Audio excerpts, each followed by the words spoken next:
Hi friends, welcome to Praveen sir CA 360.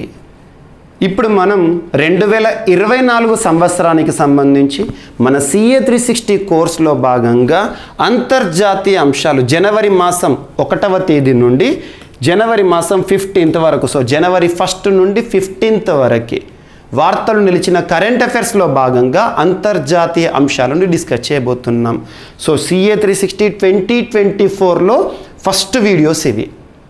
మనందరికీ తెలుసు, current affairs అనేది ఒక సింగిల్ సబ్జెక్ట్ కాదు అనే ఒక వాస్తవాన్ని ప్రతిసారి నేను చెప్తా ఉంటాను. మీరు CA 360 2023 కోర్స్ని కనుక చూసినట్లయితే ప్రతి వారం కూడా నేను చెప్పే మొదటి మాట, కరెంట్ అఫైర్స్ని ఒక సింగిల్ సబ్జెక్ట్లో చూడకండి అంటాను. ఆ వాస్తవాన్ని గ్రహించండి. కరెంట్ అఫైర్స్ అనేది ఒక సింగిల్ సబ్జెక్ట్ కాదు. జనరల్ స్టడీస్లో భాగంగా మనం చదివే సబ్జెక్ట్స్ ఏవైతే ఉంటాయో ఒక్కొక్క subject, polity, economy, geography, history, science and technology, environment and etcetera ఇతర సబ్జెక్టులు, ఆయా సబ్జెక్టుల్లో వచ్చే అప్డేటెడ్ ఇన్ఫర్మేషన్గా కరెంట్ అఫైర్స్ని చూడండి అని చెప్తూనే ఉన్నాను. చాలాసార్లు మీకు ఎగ్జాంపుల్స్ కూడా చూపించడం జరిగింది. ఎట్ ద సేమ్ టైం వాటితో పాటు సబ్జెక్ట్ రిలేటెడ్ కరెంట్ అఫైర్సే కాకుండా సబ్జెక్ట్తో సంబంధం లేనటువంటి కరెంట్ అఫైర్స్ టాపిక్స్ కూడా ఉంటాయి. వార్తల్లో వ్యక్తుల గురించి కానివ్వండి, రాష్ట్రీయ సమాచారం కానివ్వండి, ఏపీకి సంబంధించి తెలంగాణకి సంబంధించి సంపూర్ణంగా డిస్కస్ చేస్తున్నాము. అండ్ వార్తలు నిలిచిన IITలకి సంబంధించి, రక్షణ రంగానికి సంబంధించి, మరియు వార్తలు నిలిచిన విన్యాసాలు, వార్తలు నిలిచిన సూచీలు, అంతర్జాతీయ సంస్థలు విడుదల చేసే నివేదికలు, ప్రపంచ దేశాలు మరియు ప్రముఖ నగరాలకు సంబంధించిన ర్యాంకింగ్స్, వీటితో పాటు ప్రత్యేక అంశాలని చెప్పేసి ప్రత్యేకంగా మీతో డిస్కస్ చేస్తూ ఉంటాను. అతి పెద్ద, అతి చిన్న, అతి పొడవైన ఇలాంటి ప్రత్యేక పదాలతో కూడిన సమాచారం, దాంతోపాటు వార్తలు నిలిచిన కమిటీల గురించి, అవార్డ్స్ గురించి, క్రీడా సంబంధిత అంశాల గురించి, అలా సదస్సులు, సమావేశాలు, అలా కరెంట్ అఫైర్స్లోని ప్రతి టాపిక్ని కూడా 360 degreesలో అనలైజ్ చేస్తూ మీకు CA 360 2023 కోర్సుని అద్భుతంగా ముగించడం జరిగింది. 2023 కోర్సు ప్రారంభించినప్పుడు మొదటిసారి నేను చెప్పిన మాట ఏదైతే ఉంటుందో చివరిసారి అది కంటిన్యూ చేస్తూ వచ్చాను. ప్రతి వారానికి సంబంధించిన కరెంట్ అఫైర్స్ని వీడియో రూపంలో అందిస్తానన్నాను. ఒక్క వారం కూడా తప్పించకుండా ప్రతి వారం అందించాను. దాంతోపాటు నేను క్లాస్ చెప్పేటప్పుడు రెఫరెన్స్గా తీసుకునే స్లైడ్స్ ఏవైతే ఉంటాయో ఆ స్లైడ్స్ని విత్ డౌన్లోడబుల్ ఫార్మాట్ PDF ఫార్మాట్లో ప్రొవైడ్ చేస్తానన్నాను. డౌన్లోడ్ ఆప్షన్తో కూడా ఇచ్చేసాను ప్రతి వారము. అండ్ మంత్ ముగిశాక కోర్స్కి సబ్స్క్రైబ్ చేసుకున్న ప్రతి ఒక్క అభ్యర్థికి తెలుగు మీడియంలోను, ఇంగ్లీష్ మీడియంలోను 2 మ్యాగజైన్స్ని ప్రతి మంత్కి సంబంధించిన మ్యాగజైన్స్ ఇచ్చాను. ఇవి నేను ఇచ్చిన ప్రామిస్, ఆ ప్రామిసెస్ని నేను ఫుల్ఫిల్ చేశాను.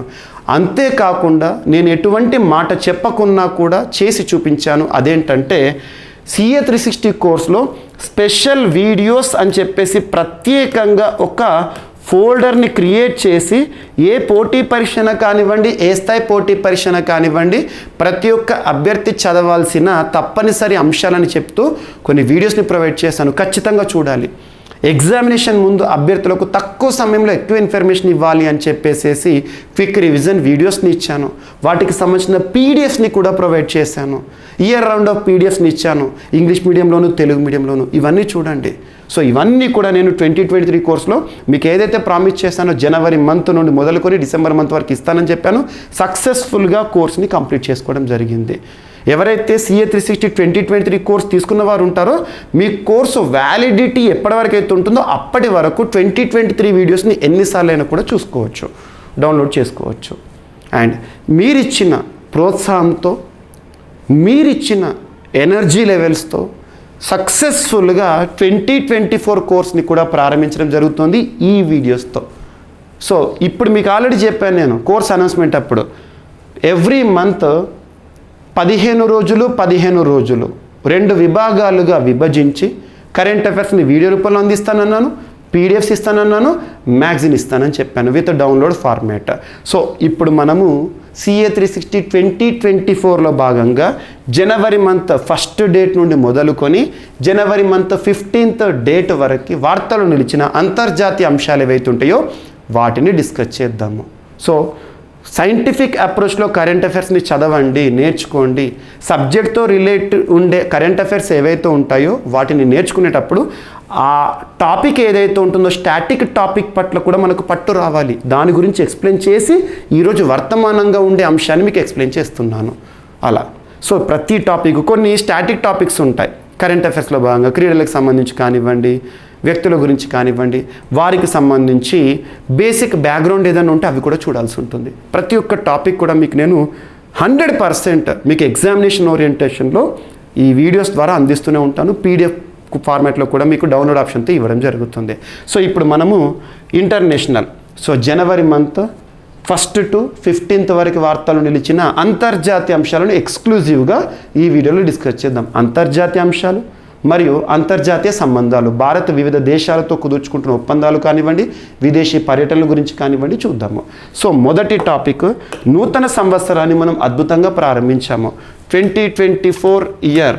సో 2024 ఇయర్ 1 జనవరి మొదటి రోజునే భారతదేశము అంతర్జాతీయ స్థాయిలో ఒక అత్యున్నత కమిషన్, ఐక్యరాజ్య సమితికి సంబంధించిన అత్యున్నత గణాంక విభాగంలో సభ్యత్వాన్ని స్వీకరిస్తూ వార్తల్లోకి వచ్చింది.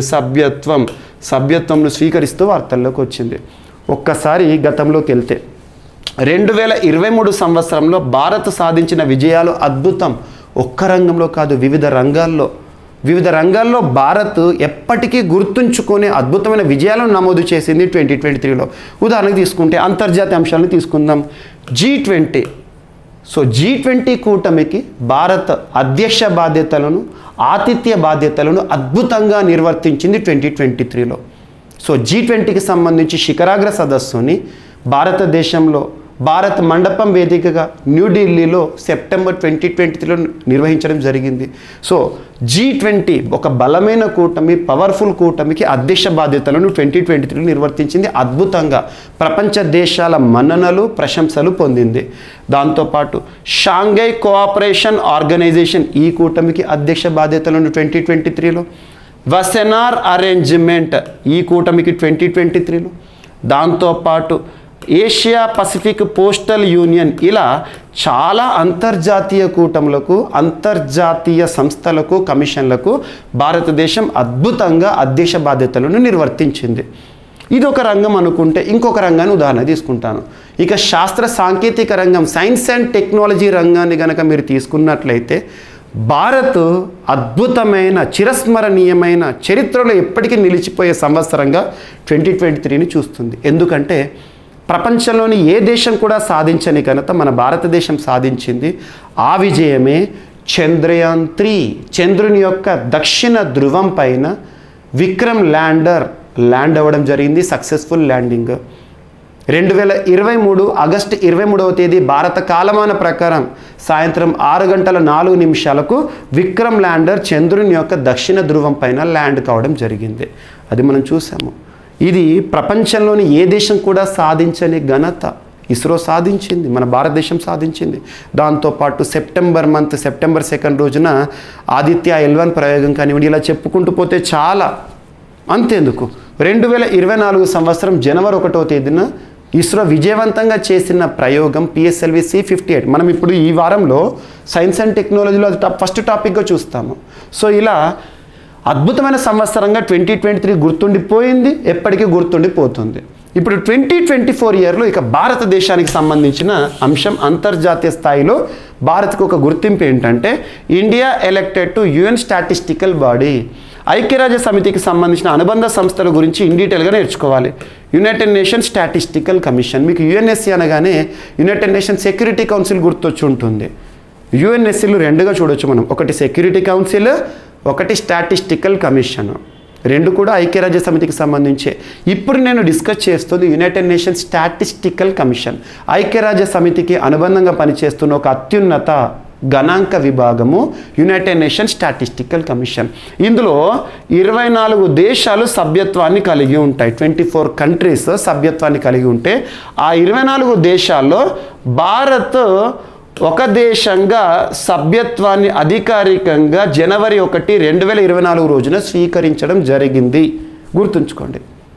మరి ఈ సభ్యత్వం పొందిన ఏ దేశమైనా కూడా ఎంతకాలం సభ్యత్వాన్ని కొనసాగిస్తుంది అంటే 4 సంవత్సరాలు. గుర్తుంచుకోండి, ఇవన్నీ బేసిక్ పాయింట్స్ ఎగ్జామినేషన్లో స్టేట్మెంట్స్ రూపంలో అడుగుతారు. ఐక్యరాజ్య సమితికి సంబంధించి అనుబంధంగా పనిచేస్తుంది కాబట్టి ఐక్యరాజ్య సమితి అనుబంధ సంస్థ ఎప్పుడు వార్తల్లోకి వచ్చినా కూడా అది ఏ సంవత్సరంలో స్థాపించబడిందో గుర్తుంచుకోవాలి. ఈ సంస్థ యునైటెడ్ నేషన్స్ స్టాటిస్టికల్ కమిషన్ అనేది 1947 ఇయర్లో ఏర్పాటైంది. మరి ఈ సంస్థ యొక్క ప్రధాన కేంద్రం ఎక్కడ అంటారు? న్యూయార్క్. గుర్తుంచుకోండి, ఇక్కడిక మనం భారతదేశం గురించి డిస్కస్ చేస్తున్నాం.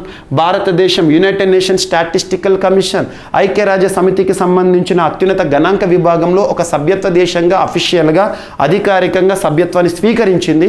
మరి ఎంతకాలం ఈ సభ్యత్వాన్ని కొనసాగిస్తుంది భారతదేశం అంటే 4 సంవత్సరాలు. ఇవన్నీ ఇంపార్టెంట్ పాయింట్స్ గుర్తుంచుకోండి, 4 సంవత్సరాలు కొనసాగిస్తుంది. అండ్ నెక్స్ట్ వచ్చేసి మరి భారతదేశం ఇప్పుడు ఈ ఐక్యరాజ్య సమితికి సంబంధించి యునైటెడ్ నేషన్స్ స్టాటిస్టికల్ కమిషన్లో సభ్యత్వాన్ని పొందింది కదా. మరి చివరిసారి ఎప్పుడు సభ్యత్వాన్ని భారతదేశం స్వీకరించింది అంటే 2004లో. గుర్తుంచుకోండి, 2004 to 2024 అంటే 20 years, 2 decades, 2 దశాబ్దాల తర్వాత 20 సంవత్సరాల తర్వాత భారతదేశం యునైటెడ్ నేషన్స్ స్టాటిస్టికల్ కమిషన్లో మెంబర్గా న్యూస్లోకి వచ్చింది. Very very very important. ఈ పాయింట్స్ గుర్తుంచుకోండి, సరిపోతుంది ఎగ్జామినేషన్లో. సో ఇక్కడ నేను చెప్పింది ఏదైతే ఉంటుందో తెలుగు మీడియం అభ్యర్థుల కోసం తెలుగులో స్క్రిప్ట్, ఇంగ్లీష్ మీడియం అభ్యర్థుల కోసం ఇంగ్లీష్లో స్క్రిప్ట్ మీకు ప్రొవైడ్ చేయడం జరుగుతుంది. ఇక్కడ మరికొన్ని అంశాలను చూద్దాము. సో ఇటీవల భారతదేశం జనవరి 1, 2024 నుండి 4 సంవత్సరాల కాలానికి ఐక్యరాజ్య సమితికి సంబంధించిన అత్యున్నత గణాంక సంస్థ యునైటెడ్ నేషన్స్ స్టాటిస్టికల్ కమిషన్లో మెంబర్షిప్ని అఫీషియల్గా స్వీకరించింది. జనవరి 1 గుర్తుంచుకోండి. మరి జనవరి 1, 2024 నుండి ఎప్పటి వరకు ఉంటుంది? 2025, 2026, 2027 డిసెంబర్ 31 వరకు భారత్ సభ్యత్వాన్ని కొనసాగిస్తుంది. మరి ఈ సంస్థ గురించి యునైటెడ్ నేషన్స్ స్టాటిస్టికల్ కమిషన్ గురించి కనుక చూస్తే 1947లో స్థాపించబడింది. క్లియర్, ఇందాకే మనం చూసాము. హెడ్ క్వార్టర్ వచ్చేసి న్యూయార్క్. మరి ఇది ప్రపంచ గణాంక వ్యవస్థలో అత్యున్నత సంస్థగా గుర్తింపు పొందింది.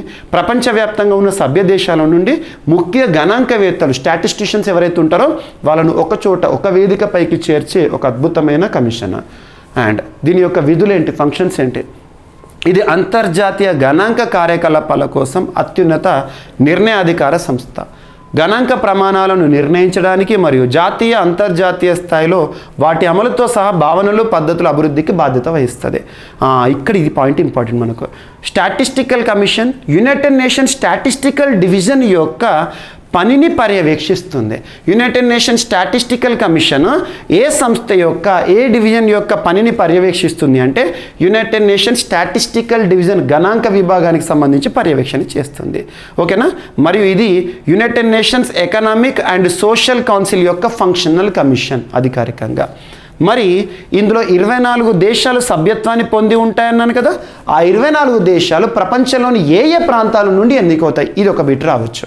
సో గుర్తుంచుకోండి, ప్రపంచం మొత్తంలో చూస్తే 24 దేశాలే ఇక్కడ సభ్యత్వాన్ని కలిగి ఉంటాయి యునైటెడ్ నేషన్స్ స్టాటిస్టికల్ కమిషన్లో.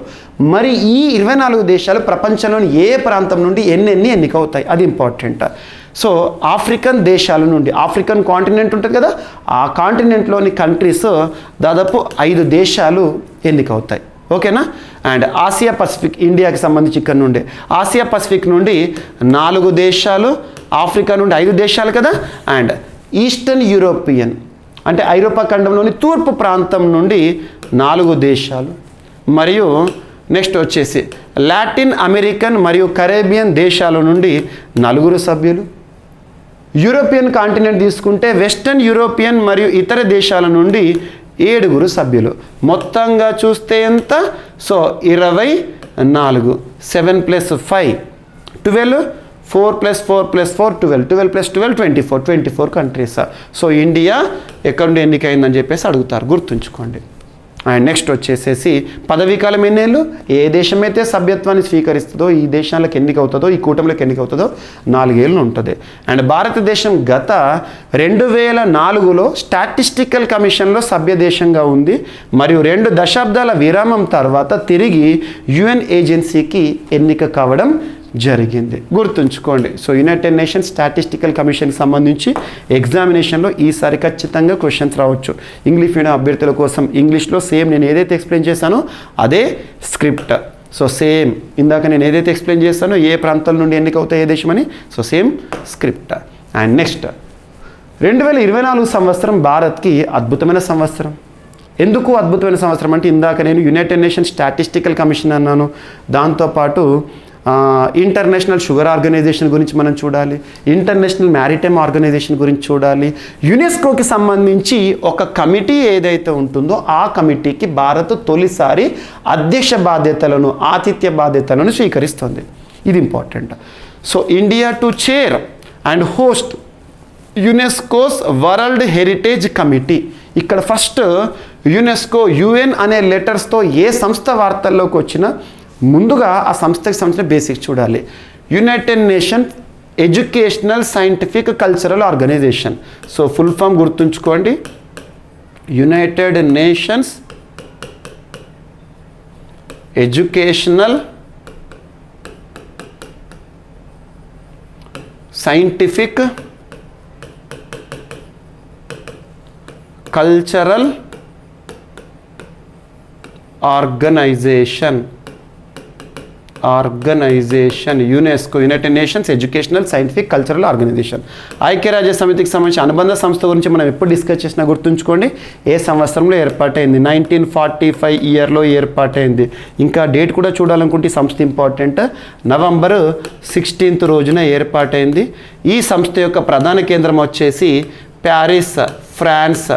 ప్యారిస్ ప్రధాన కేంద్రంగా పనిచేస్తుంది. Paris, France. Very very important. ఓకేనా. మరి ఈ యునైటెడ్ నేషన్స్ సంబంధించిన ఒక committee world heritage committee, so ప్రపంచ వారసత్వ కమిటీ అంటాము. ఈ కమిటీ చరిత్రలోనే భారతదేశం మొదటిసారి ఆతిథ్య అధ్యక్ష బాధ్యతను స్వీకరిస్తుంది. ఇది ఇక్కడ టాపిక్. సో ఇక్కడ ఈ టాపిక్ సంబంధించి మీకు ఏదైతే ఉంటుందో ఇంగ్లీష్ స్క్రిప్ట్ ఇచ్చాను, దాంతోపాటు తెలుగు స్క్రిప్ట్ కూడా మీకు యాజ్ ఇట్ ఈస్ ప్రొవైడ్ చేయడం జరిగింది. సో ఈ టాపిక్ నుండి రానున్న పోటీ పరీక్షలు ఎగ్జామినేషన్స్లో క్వశ్చన్ వచ్చే అవకాశం ఉంది. And Bharat United Nations Educational Scientific Cultural Organization సంబంధించి వరల్డ్ హెరిటేజ్ కమిటీ మీటింగ్ని జూలై 2024లో నిర్వహించబోతోంది భారతదేశంలో. సో ఇక్కడ చూడండి, యునెస్కో యొక్క వరల్డ్ హెరిటేజ్ కమిటీకి భారత్ అధ్యక్షత వహిస్తుంది మరియు ఆతిథ్యం కూడా ఇవ్వబోతోంది. భారత్ ఈ కమిటీకి వరల్డ్ హెరిటేజ్ కమిటీకి అధ్యక్షత వహించడం ఇదే తొలిసారి. ఇప్పటి వరకు ఎప్పుడు లేదు, ఇప్పుడే మొదటిసారి. 2024 యునెస్కో వరల్డ్ హెరిటేజ్ కమిటీ సమావేశం ఎన్నవది? 46th సెషన్ జూలై 21 నుండి జూలై 31 వరకు. డేట్స్ కూడా important, officially announced. So July 21 నుండి జూలై 31 వరకు మన న్యూఢిల్లీలో జరగబోతోంది. Very very very important. ఎక్కడ, ఎప్పుడు, ఎవరి ఆతిథ్యంలో, ఏ సమావేశం? World heritage committee. World heritage committee అంటే ఏం లేదు, మీరు ఉదాహరణకి తీసుకుంటే last year world heritage committee సమావేశాన్ని కనుక చూసిరనుకోండి, రియాద్, సౌదీ అరేబియాలో జరిగింది. అప్పుడు 45th కమిటీ మీటింగ్. అప్పుడు భారతదేశానికి